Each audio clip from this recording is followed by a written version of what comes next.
Haley, and today I will be doing a persuasive speech over why people should have to take a test to be able to own an animal. Just think, you are in a cage and cannot get out. You have been stuck in there for days with no food or water, and to add on top of that, you have been abused day in and day out. Unfortunately, these are some pets' everyday lives. I would like to be a vet when I'm older, so personally this is a very interesting topic to me because I know that animals should be treated correctly, and it just breaks my heart when they aren't. By the end of my speech, you'll be convinced that people need to take a test in order to own a pet.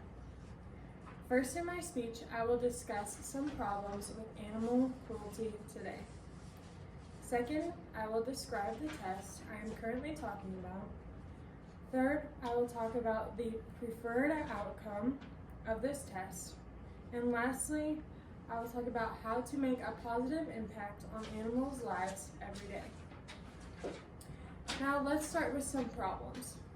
According to scholar Stacy Bettison from Bar and Bench of Minnesota 2025, Minnesota needs an Office of Animal Protection. Ziggy, a dog, was abused by a 3-month live-in boyfriend, and it resulted in many injuries such as cuts and bruises and scars. According to scholar Alberta Girardi from Social Work Research in 2012, 44 to 57% of female pet owners have partners or family that abused or killed their pets. Many people argue that pets have it coming. Well, if we think about this, you may be upset that your dog pooped on the carpet, but can they really speak our language? Do they really understand what we're saying to them? They can, eventually maybe, but they do not speak our language, so how are they supposed to know? These are some pictures of an unhealthy horse compared to a healthy one. Or this one is a wiener dog that has been starved, and you can see its ribs and everything. And this is a healthy one. Now that you understand some problems, let's move on to a solution. The EEG lie detector test measures brain activity. According to scholar Musa Aslan from Medical Biological Engineering and Computing in 2024, when people lie, signals in the brain increase. So the lie detector test is very good and very hard to deceive. When they are connected to this test, people could be asked questions like, have you ever harmed an animal? Have you ever thought about killing an animal? So that you know who you're signing the ownership papers over to. Some people may argue, not all people should have to take this test. I don't neglect my animals. Well, that might be true, but how do we know who will and who won't? So for a safety precaution, everyone in the state will have to take these tests. Now you are aware of the solution, let's see what it might look like.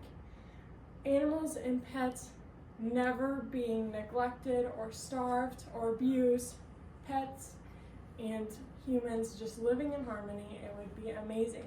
You'd never have to worry about that stuff. The only thing you could worry about is your animal aging and its health deteriorating. But according to Brian Burr from the magazine of Food, Farm, and Resource issue in 2011, modern medicines and vet skills are only getting better.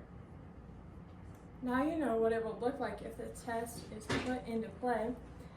Let's move on to some things you could do. According to Sandy Huber from Waste News in 2005, it is illegal to litter.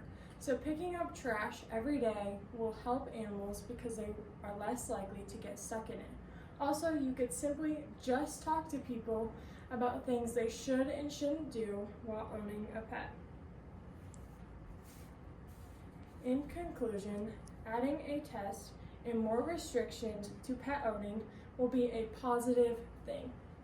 Today in my speech, I talked about what animal cruelty was and what it looks like, the lie detector test, and I talked about also what it would look like and some actions you can take.